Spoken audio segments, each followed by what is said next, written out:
Hey everybody, good evening, late Monday night, good to you here. Welcome back to the channel, welcome back to No Huddle Fantasy Sports, and officially welcome to our very first video here at No Huddle Fantasy Sports, considered a sneak peek into an NFL specific week. We are talking specifically into week 2. We're taking a sneak peek here, looking at some FanDuel pricing. I'm not sure about DraftKings, but FanDuel does now have the main slate out for week 2 of the NFL season. So really exciting stuff. We're going to be doing stuff a little bit different here. I mentioned some of the content coming out for NFL in previous videos. But in general, this video is going to be a little bit different than others in that we're not using the phone app. We're going to dive directly into, I guess, the main website here for FanDuel. Talk about some pricing. We're not going to spend too much time here, but just look at generally a sneak peek at the slate, what stands out, which players, which prices, all that good stuff. Now, again, this is just a sneak peek preview. I have not studied or done in-depth research into the week. This is really the first time I'm looking at it, just the same with you guys, but it's always good to kind of take a quick overview of the slate and get an idea of where players are priced, where players are playing, who stands out, which defenses, all that good stuff. So that's exactly the intent of these videos. That's what we're going to be doing here tonight exactly. And so basically, welcome to the video here.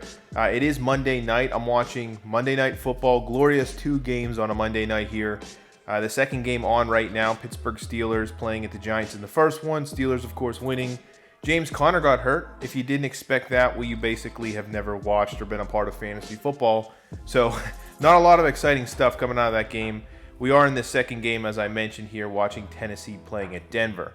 Outside of that, we're on to week 2 already. Really exciting, as I mentioned. Week 1 pretty much wasn't that great. A lot of the stud running backs, a lot of the stud players that we went to, it just went the other way. We had exposure to some guys that were good. Some obviously were not. Quarterback-wise, Teddy Bridgewater was kind of a letdown, a big letdown. And really, if you just didn't get exposure to your Matt Ryans, your Aaron Rodgers, and your Russell Wilsons, it was a hard day. A tough day sledding, which I did not personally. Nonetheless, lesson learned. We got to move on to the second week here. It will get a little bit better now that we know certain things.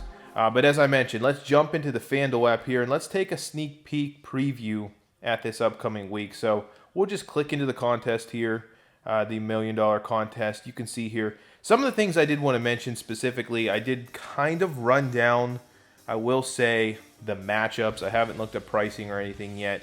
But you can kind of, from the previous week, make out a certain thing. So I think generally that Atlanta-Dallas game really stands out. Sunday, 1 o'clock Eastern time, you can see there. Some other games that really stand out, Carolina at Tampa Bay, more so on that Tampa Bay side. Carolina's defense is just really, really bad right now. I am interested in Washington at Arizona from an offensive perspective. And then various other games mix in there. Baltimore at Houston, kind of that later 4:25 game. But outside of that, it's going to be an exciting week in my opinion. I think there's a number of ways we can go in terms of specific games and specific stacks based on, as I mentioned, the previous week's matchups and how defenses played out. So diving specifically into the app here, I suggest we just start with the quarterback position. I'm going to talk about some of my favorite guys right off the bat here. I know he's expensive. He's $9,500. Hasn't quite hit that $10,000 mark. But Lamar Jackson, I mean, he absolutely had his way with the Cleveland Browns. Cleveland Browns secondary looked really, really bad. Surprisingly, their defensive front from a rushing perspective wasn't bad or too bad at all.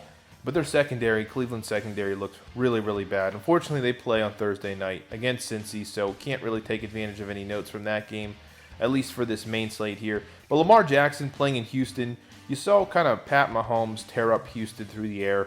Lamar Jackson can certainly do that. He uses his legs. $9,500. If there's anything I learned from the previous week is it's hard to not go with a rushing quarterback. You saw players like Murray, even Burrow rush the ball a lot. Of course, Lamar Jackson ran the ball. Beyond that, we saw Pat Mahomes. He didn't really run that much. Josh Allen was an excellent option at quarterback. We talked about Russell Wilson rushing a little bit. Generally, though, it's tough to not, especially when you're building a lot of lineups, in my opinion, not have a rushing quarterback. So I do like Lamar Jackson, even though he's $9,500. Again, had an excellent week 1 and barely played the second half of that fourth quarter, throwing for 275, 3 touchdowns. But the matchup here with the Houston Texans is a good one. by far one of the better matchups for quarterbacks on the week. As I mentioned, Houston kind of got taken advantage of by that obviously really good Kansas City Chiefs team, Patrick Mahomes. But in general, I mentioned they gave up 203 passing yards, 3 touchdowns last week, 6.6 yards per attempt to a 75 completion rate. Basically every ball Mahomes threw against them was completed. He had a 123.3 rating, so all good things there. In general, if you focus on Pro Football Focus, some of their ratings, their coverage rating was 45.7. Obviously, it's 1 week of the season, but that's 26th overall. It could be even worse depending on how some of these Monday night games play out. But generally, the Houston Texans playing at home, it doesn't really matter to me. They are really, really bad against the pass. And the grades show they were bad. Everything shows they're bad. And you have, one of the best quarterbacks, if not the best quarterback in the league right now, Lamar Jackson, up against them. On the road here, I do really like Lamar Jackson, even at that pricey $9,500 price tag. Another guy I think that stands out, just looking at some of these pricings, $8,300 for Dak Prescott. Again, third most expensive guy here. He is playing at home. I typically like to focus on away quarterbacks because of the tendency of the home team to be more reliant on the run, especially when they go up. But playing Atlanta here, I mean, if you focus on what happened to them and their defense last week against, if I could click into Dak Prescott here, against Russell Wilson just absolutely destroyed them through the air. But in general, I watched Dak play on Sunday night. He seemed to be kind of in tune with everything very, very well. 266 and 1 touchdown. He did rush the ball 3 times. You like to see that. If you can get some rushing out of some of these guys, that's always for the better. But as I mentioned, again, we're talking about a matchup here. I think for $8,300 playing Atlanta allowed 299 passing yards to Russell Wilson. They gave up 4 touchdowns through the air, a 9.2 yards per attempt average, a 90%, 89% completion rate, even worse. Literally, every single pass was completed against them. Their rating was 50.5, which ranks 22nd overall. At least that's at the time of when I looked some of this stuff up. So I think a really, really bad defense. They've been bad against the pass for years. Dak Prescott in an excellent spot, surrounded by an elite staff of weapons. I do like, even at $8,300, paying up for Dak. Scrolling down here a little bit, I'm going to probably skip over Mahomes. Josh Allen, I think there's going to be some tendency, some recency bias towards him. Kyler Murray, $8,000. That Washington team looked pretty good. I attacked them with Carson Wentz, and that didn't really work out. Aaron Rodgers, obviously, had a great game, but probably skipping over him. Probably skipping over Watson versus that Baltimore defense. But at $7,700, Atlanta, Matt Ryan stands out. This guy threw for 1 billion yards week 1, 450 passing yards, 2 total touchdowns week 1. Again, this is just a team that throws the ball time and time. I think he had 54 attempts, scored 25 points. Could have had a bigger day if he had just thrown more touchdowns, basically. Obviously doesn't rush the ball, so you kind of lack that, but you're paying a little bit down here, kind of mid-price in terms of pricing on Matt Ryan here. So $7,700, I do like that. Again, the matchup here this week is going to be against Dallas, so we're switching to the other side of the ball. They didn't do very well. Jared Goff, he didn't throw any touchdowns against them, but in general, Jared Goff had a very good game. It seemed like every ball, especially early on, he was completing, especially Robert Woods. Obviously, Matt Ryan, that offense loaded with Calvin Ridley, Julio Jones, and in fact, I think he had 12 targets to 3 different receivers, including Russell Gage. So, again, all good things. They're going to throw the ball a lot. I know they have Todd Gurley now, but they're a team that does pass the ball. I don't think their rushing offensive line stats are that good, at least from last year. So, nothing to be afraid of. But again, the matchup, again, good here. Kind of what I'm focusing on at $7,700.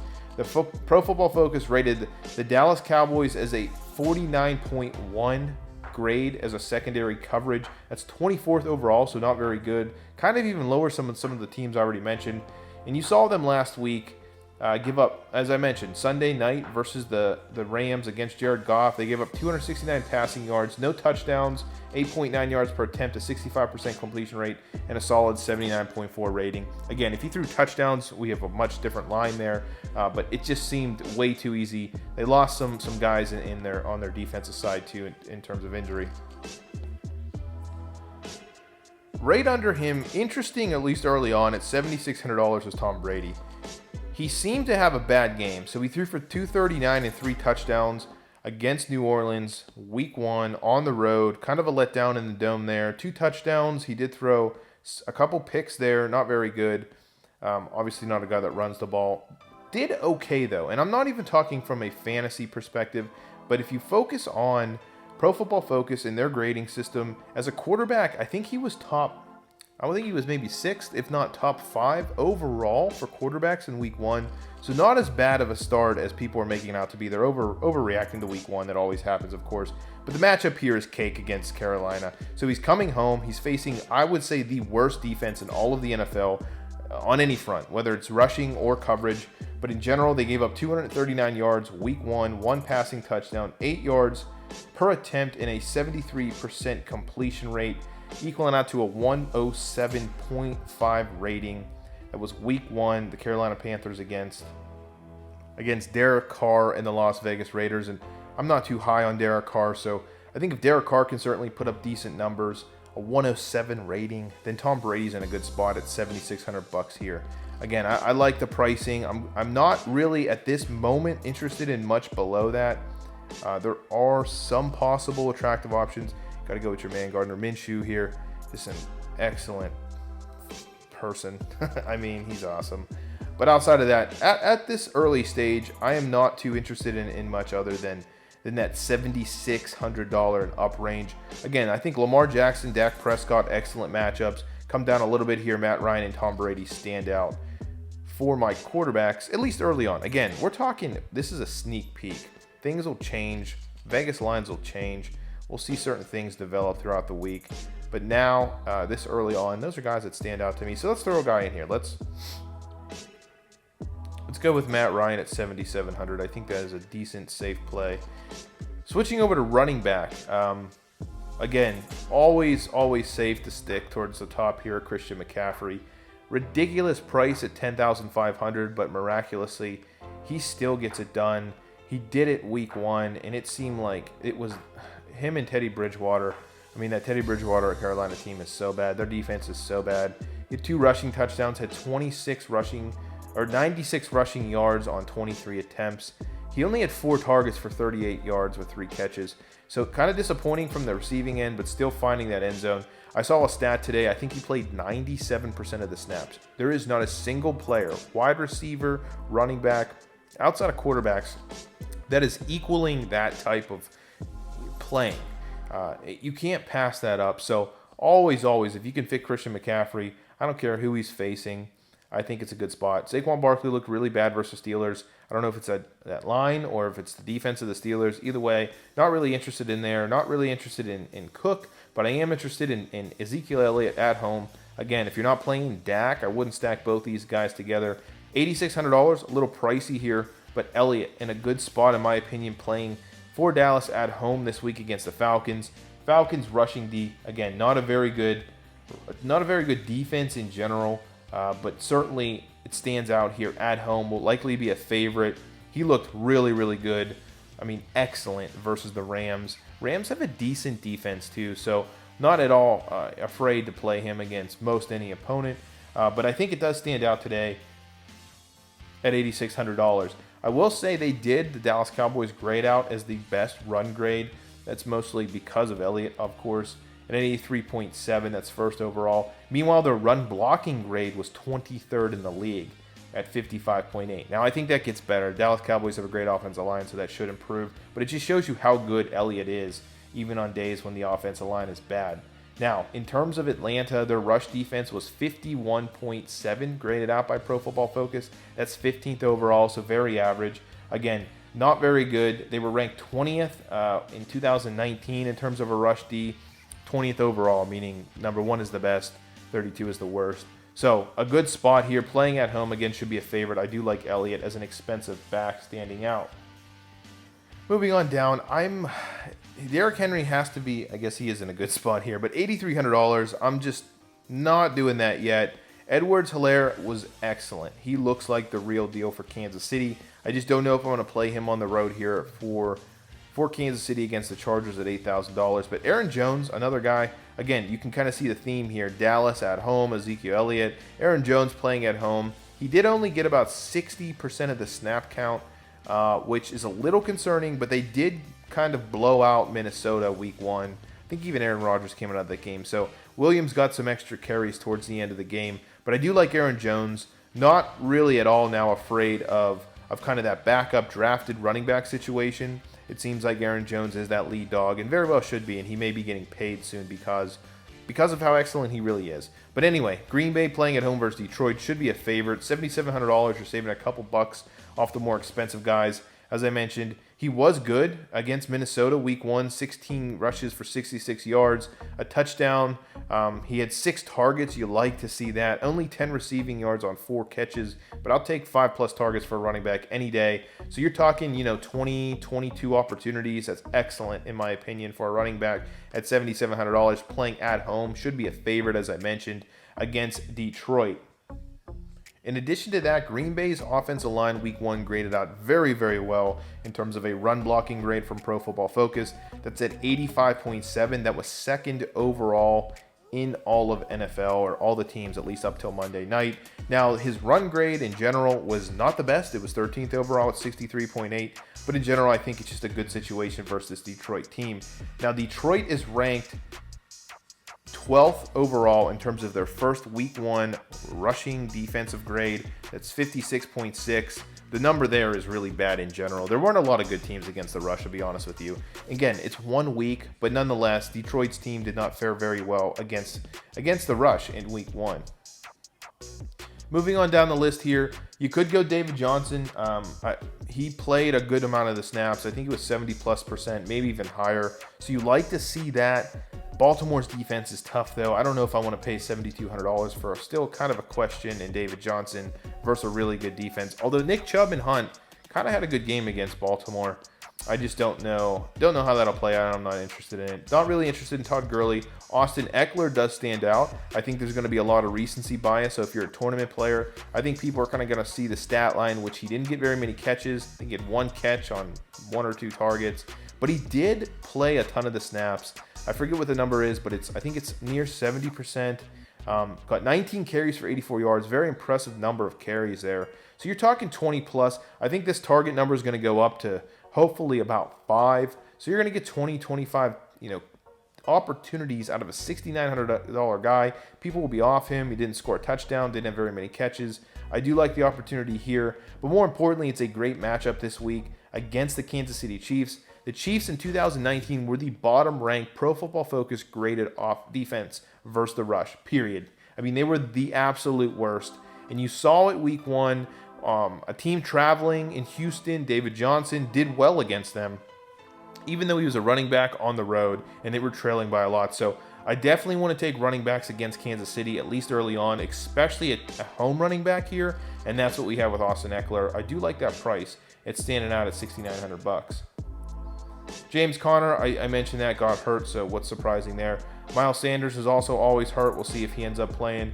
Melvin Gordon, I don't know yet. We'll see how this Monday night plays out. $6,700 is probably a little too rich for my blood right now. Kenyon Drake, not positive. I don't know if I like anybody else. We're gonna have to see. Oh, Ronald Jones. I do want to make mention of him. Le'Veon Bell's hurt. Mark Ingram really let me down. Mostert, we'll see. Drake, I mentioned, I don't know. Singletary, no. Fournette, no. But Ronald Jones for Tampa Bay at $5,900. If you're not playing Tom Brady, I don't mind Ronald Jones. He looked like he played pretty well, in my opinion, week 1. He didn't get very many carries. Well, he did. 17 carries for 66 yards. Caught a couple balls for 16 yards. Didn't get in the end zone. But in general, he had the majority of the snaps. He played decently well, in my opinion. And I think they get right back to the run playing at home versus Carolina this week. Tom Brady, I mentioned in a good spot, but also Ronald Jones. Carolina's defense is bottom tier, bottom 5 in every category. Overall defense, rush defense, coverage, all of it. So Ronald Jones, if he's going to get 15, 20, possibly 25 touches against this Carolina team, I will take that at $5,900. I think that's a good value on him. He's a little too underpriced. Not afraid of Fournette or anyone else interrupting him yet. And then finally here, all the way down at $5,800, Jonathan Taylor is going to take over here. It's a matter of time. Hopefully it's this week. He didn't get very many carries, only 9 week 1 for 22 yards. He did catch a lot of balls, at 6 of 6 actually, and have a lot of targets. So maybe we get 20 total opportunities in week 2 at $5,800. I like that.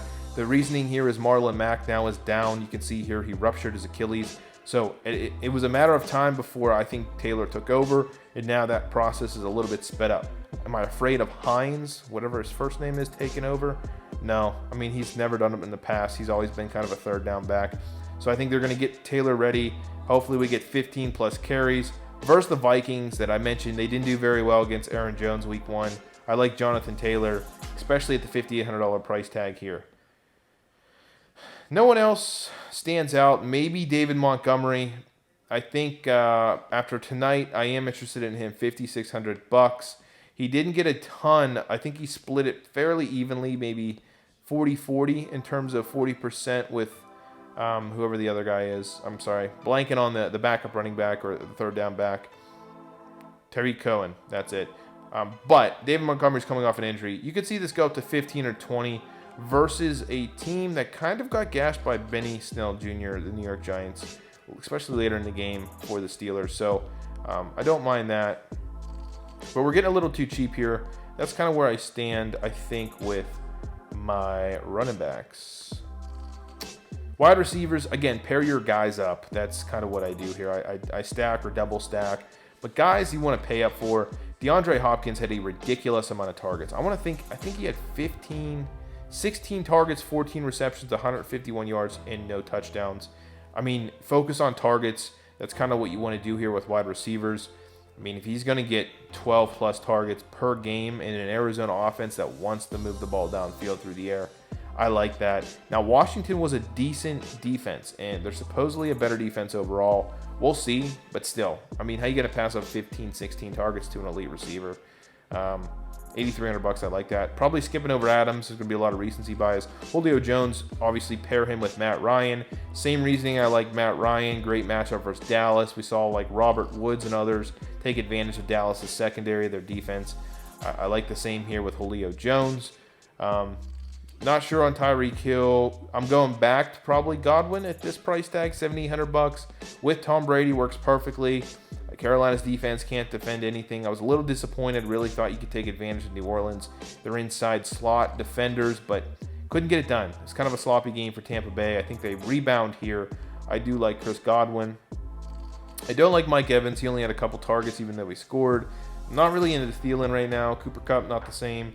Juju Smith-Schuster had an excellent game tonight. $7,100. Certainly could go there. Calvin Ridley also had 12 targets.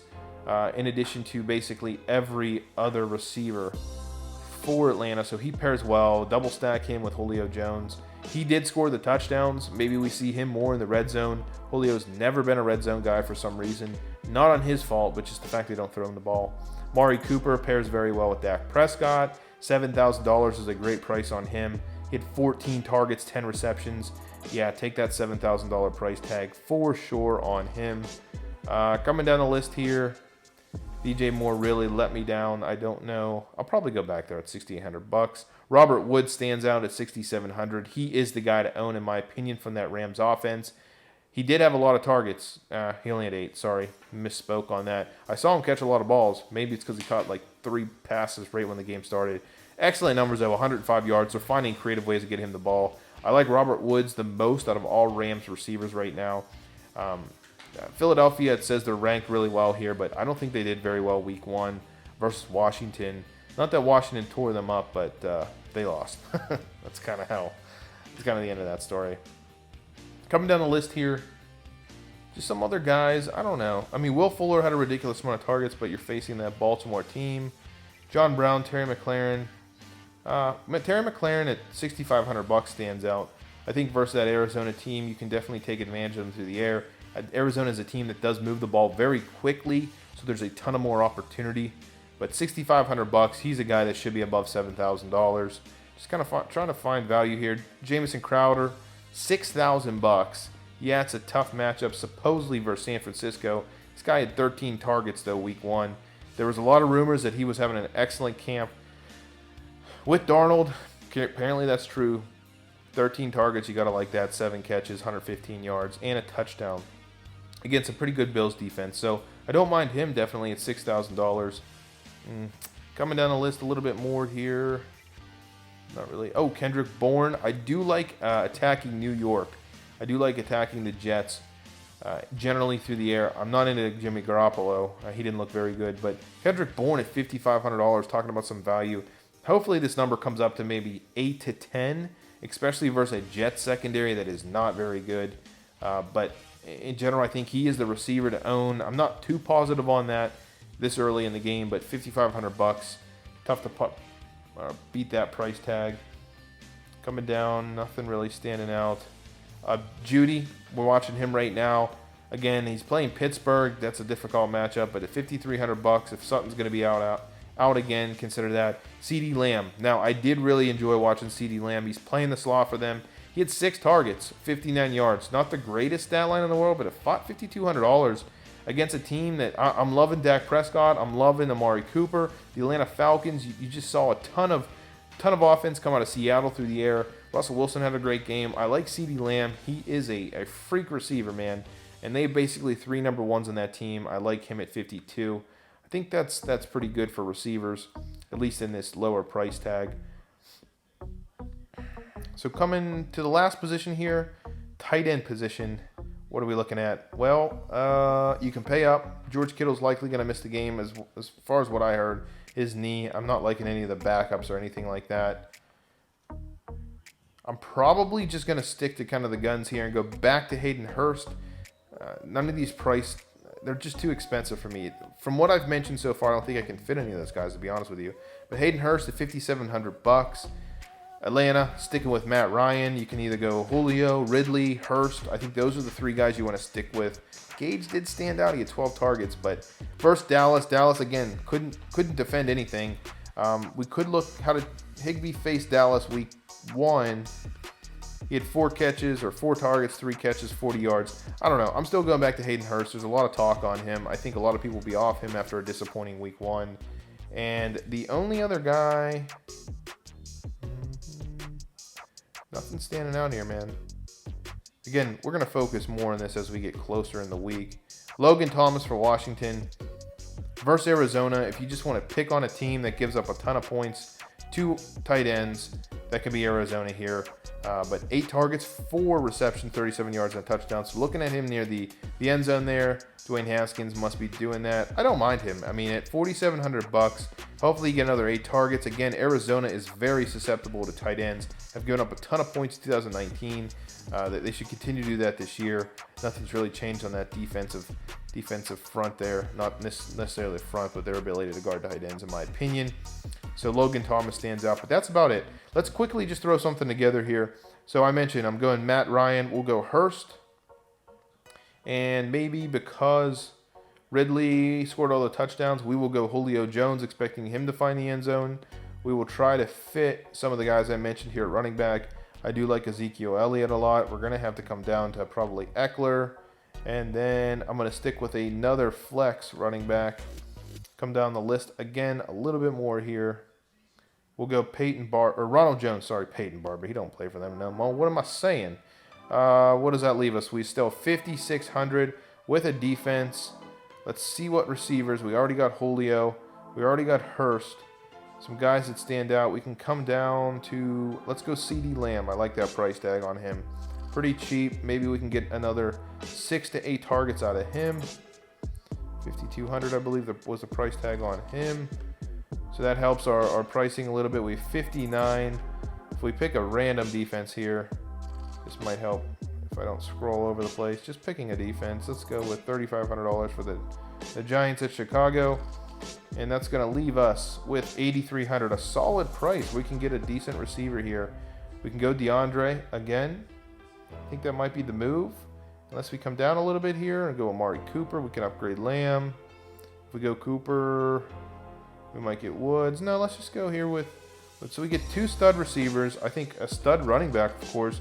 Decent lineup here. I think you can make it work. Some of the pricing we talked about really worked out here. Obviously, as I mentioned, this is Monday night. Games aren't even freaking over yet. This is a sneak peek. I know this video is a little bit longer than anticipated, but hopefully it's enjoyable, helpful to you guys. It's exciting to get ready for week 2. We're going to crush it week 2. I have a lot of plans. I'm doing the research. We're coming back at it strong here. We have a lot of information from week 1. But again, hopefully you guys enjoy these videos. Please let me know down in the comments down below if I missed anything, if there's any guys that stand out to you. I enjoy listening to you guys, hearing your comments. It's always fun to go back and forth with you guys. But outside of that, hey, if you're new here, haven't done so already, please make sure you are subscribed to the channel. Please make sure you give these videos a like. It's much appreciated. Help support me, help support this small channel. Trying to get to 500 subs before the end of the year, before the end of this NFL season, I should say. If we hit 500, I will definitely do some sort of cool giveaway. So keep that in mind. But again, please make sure you're subscribed to the channel. Leave me some comments down below. Good luck if you're still playing fantasy football tonight. Outside of that, I will catch you in the next video.